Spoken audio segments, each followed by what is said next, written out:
안녕하세요. 저는 결혼한 지 이제 반년 조금 넘은 30대 주부입니다.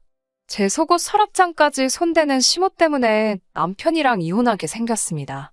남편과 저는 4살 차이로 소개팅으로 만났습니다.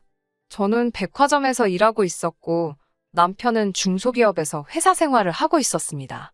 저에게 첫눈에 반해버린 남편의 적극적인 구애로 결혼까지 신속하게 진행이 됐습니다. 양가가 여유 있는 편은 아니라서 서로 반반 결혼했고 이 점에 대해서는 아무런 불만도 없습니다. 집에서 시댁까지는 걸어서 15분 거리입니다. 제가 나서서 굳이 시댁 근처로 고른 것이 아닙니다. 저는 고등학교를 졸업한 직후 먼 지방에서 지금 사는 지역으로 올라와 취업을 한 경우였고 남편 역시 수도권에 있는 직장에 취업하게 되면서 남편의 통근을 위해 온 가족이 지금 사는 지역으로 이사를 왔다고 해요. 게다가 시아버지가 부동산 중개업을 하고 계셨기 때문에 집을 고르는데 제약이 좀 있었습니다. 아무튼 이 사실 때문에 지금 미쳐버리기 일보 직전입니다. 남편과도 몇 번 이야기해봤지만 별 소용이 없더라고요. 차근차근 정리를 해보자면 이렇습니다. 처음 결혼하자마자 한 달은 제 눈치를 보신 건지 저희 집에 오시는 일이 거의 없었습니다. 그런데 한 달이 좀 지난 후부터는 일주일에 한두 번은 꼭 저희 부부 퇴근 시간 비슷하게 혹은 그 이후에 방문을 하십니다. 어떤 날은 집 앞에서 마주치기도 하고 아니면 저희 부부보다 일찍 오셔서 거실에서 TV를 보고 계시는 일도 있습니다. 시모가 저희 집 비밀번호를 알고 있는 이유는 시모가 비상시 만일을 위해서라는 핑계로 집요하게 요구하셨거든요. 저희 둘 다 맞벌이다 보니 아침은 보통 간단하게 챙겨 먹고 그릇을 싱크대에 넣어놓고 출근하게 되는데요. 시모가 온 날이면 설거지부터 다 되어 있습니다. 남편은 시모가 바쁜 저희의 사정을 배려해서 그렇게 도와주시는 거라고 합니다. 하지만 제가 시모에게 받은 연락들은 왜 우리 아들 밥을 그렇게 부실하게 챙겨 먹느냐, 어쩜 싱크대에 밥그릇만 떡하니 있느냐, 여자는 바깥일보다 남편 내조를 잘하는 게 멋있는 거다, 이런 식이세요. 저도 시간이 있을 땐 인터넷이든 책이든 보고 남편에게 뭐라도 만들어주려고 하는 편입니다. 하지만 남편의 근무 시간표는 고정적이고 저는 그렇지 못하다 보니 상황이 여의치가 않은 건데 시모는 그런 사정은 생각해주지 않더라고요. 아무튼 설거지를 하시면서 뭘 그리 많이 보셨는지 잔소리가 끊이질 않습니다. 저도 하루는 억울한 마음이 들어 시모에게 저희가 맞벌이라 힘들어요. 그래도 노력하고 있어요. 라고 대응해 보았지만 시모가 맞벌이가 아니라 맞벌이 하랩이라도 할 도리는 하고 살아야 한대요. 밤을 새서라도요. 이러한 실랑이가 있으면 남편은 꿀먹은 벙어리처럼 있다가 엄마 빨리 집에 가라며 시모를 내보내기에 급급합니다. 제 입장에서 한마디 해명도 해주지 않는 남편이 미워서 싸운 적도 있습니다. 남편은 자기가 불리한 상황이 되면 말을 잘 안 하거든요. 그럴 때는 정말 답답해 돌아버릴 것 같습니다. 아무튼 이런 상황이 3개월쯤 지속되어 결국 제가 남편에게 정말 못 살겠다고 하소연을 했습니다. 그러니 남편은 시모가 저희한테 잘해주고 싶은데 방법을 잘 몰라서 그런 것 같다고 저더러 조금만 이해를 해달랍니다. 어차피 일주일에 한두 번이지 않냐면서요. 저는 그래도 이렇게는 못 산다고 물러서지 않았고 남편과 합의 끝에 현관 비밀번호를 바꿨습니다. 그러자 난리가 났습니다. 일하고 있는데 시아버지한테 전화해서 무슨 짓을 한 거냐며 당장 집으로 오라고 난리가 났더군요. 무슨 사고라도 생겼나 싶어서 간이 시모가 울며불며 드러누워 대성통곡을 하고 있었어요.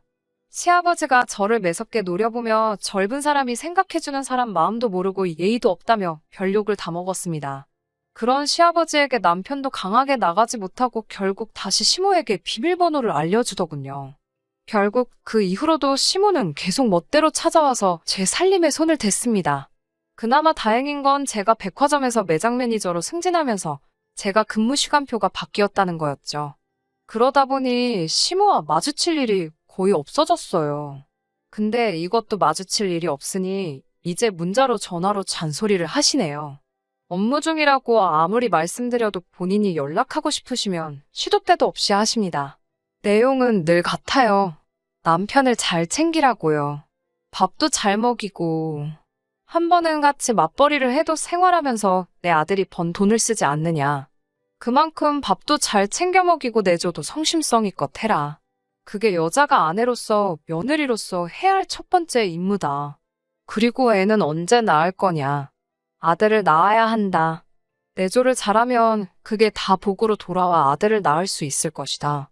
그리고 이뿐만 아닙니다. 처음에는 긴가민가 했는데 요즘에는 시모가 제 물건에 손을 댄다는 확신이 들더라고요. 예를 들어 저는 깔끔하게 서랍안을 정돈하는 걸 좋아합니다. 항상 사용한 물건은 제자리에 두는 게 제 습관이에요. 그런데 한 번씩 서랍 속 물건들이 위치가 바뀌어 있습니다. 크게 티가 나게는 아닌데 주인은 알아볼 수 있는 그런 미묘한 변화가 있더라고요. 화장대 위 기초 제품들의 위치가 바뀌는 일도 있고 서랍장 옷장 안에 옷들의 배열이 바뀌는 일도 있었습니다. 심지어 속옷까지도요. 남편에게 혹시 시모가 안방에 들어오시는 걸 알고 있냐 물으니 저더러 증거 있냐고 하더라고요.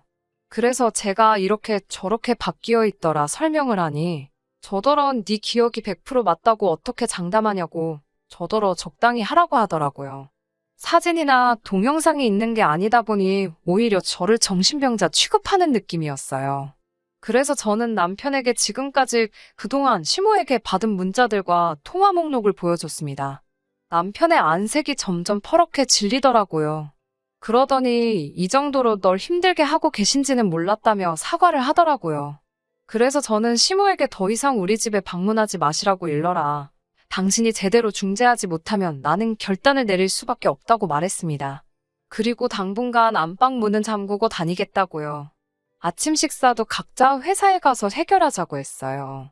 남편은 뭔가 마뜩찮은 눈치긴 했지만 결국 수긍했고요. 그렇게 문을 잠그고 출근하기를 일주일째 되던 오후 일을 하고 있는데 계속해서 시모한테 전화가 오더라고요. 도대체 무슨 일인가 싶어서 받으니 다짜고짜 비명부터 지르셨습니다. 안방문을 잠궈둔 건 무슨 의미냐고요. 지금 너희 집에 왔는데 안방문이 안 열린대요. 너 나 못 들어오게 하려고 잠궜냐며 기분 나쁘다고 노발대발 하시더라고요. 그래서 저도 할 말은 해야 할 것 같아서 저희 방에는 왜 들어오려고 하시냐고 물었어요. 그러자 내 아들 방 내가 내 손으로 정리 좀 해준다는데 그게 꿈냐더라고요. 본데 없이 잘한나 살림도 모같이 해서 도와주는데 저더러 삐딱선을 탄다나요. 저는 정중하게 안방은 부부의 개인 공간이고 어머님의 도움 없이도 제가 잘 정리할 수 있으니 걱정은 안 하셔도 된다고 말씀드렸어요. 제 물건에 손대지 말아달라고요. 그러자 시모가 자기를 도둑 취급하냐고 또 혼자 마음대로 오해를 하시더군요. 제가 도둑으로 모는 게 아니라 사생활 침해를 하지 말아달라고 부탁드리는 거라 하자 내 아들 집에서 사생활이 어딨냐고 말꼬리를 잡고 늘어지시더군요. 도저히 이런 식으로는 상황을 마무리 지을 수 없어서 그냥 제가 전화 끊고 시모 차단해버렸습니다. 그리고 남편에게 전화에 방금 있었던 일을 전달했어요. 그러자 남편은 깊게 한숨을 내쉬더니 그냥 무시하고 냅두랍니다. 제 풀에 지쳐 그만두실 거라고요. 남편의 우유부단하고 소극적인 태도에 저도 어떻게 뭘 더 해야 할지 모르겠더군요. 퇴근하고 집에 오니 남편과 시모가 거실에 함께 있었습니다. 현관으로 들어오는 저를 보자마자 시모가 저더러 저 미친 것이라며 저한테 달라들더라고요. 제 머리채라도 잡을 기세로요. 제가 얼른 몸을 피하고 남편도 시모를 붙잡으며 저더러 얼른 안방으로 들어가라고 하더군요. 그런데 안방으로 들어가려는 순간 안방 문고리 쪽 나무에 선명한 흠집들이 눈에 보였습니다. 아마 시모가 잠겨있는 문을 어떻게든 열어보려고 한 것 같았어요. 이걸 보자 시모가 정말 제정신이 아니라는 생각이 들었고 저는 그 자리에서 우리 이혼하자고 소리쳤습니다. 그러자 시모는 저더러 지금 누가 잘못을 했는데 이혼 타령이냐며 당장 무릎 꿇고 죄송하다고 하래요. 남편도 지금 제정신이냐고 화를 내더군요. 저는 남편에게 더 이상 이 결혼 생활을 이어갈 힘도 자신도 없다. 이혼 서류 정리해서 보낼 테니까 확인하고 재산은 반반 결혼했으니 반반 나누면 될 것 같다고요. 그리고 안방으로 들어가 제 집만 대충 챙겨서 친정으로 갔습니다. 그날 이후로 휴가 내고 친정에 있었습니다. 처음에는 이혼만은 하지 말라던 친정 부모님도 제가 문자와 전화 내역을 보여주니 제가 하고 싶은 대로 하라고 하시더라고요. 그리고 며칠 뒤 남편이 한번 만나서 이야기를 했으면 좋겠다고 하더군요. 어차피 서류도 전달해야 했으니 남편 회사 근처 카페에서 만났습니다. 남편은 제가 너무 쉽게 이혼을 생각하는 것 같다고 이렇게 경솔한 사람인지 몰랐다고 하더군요.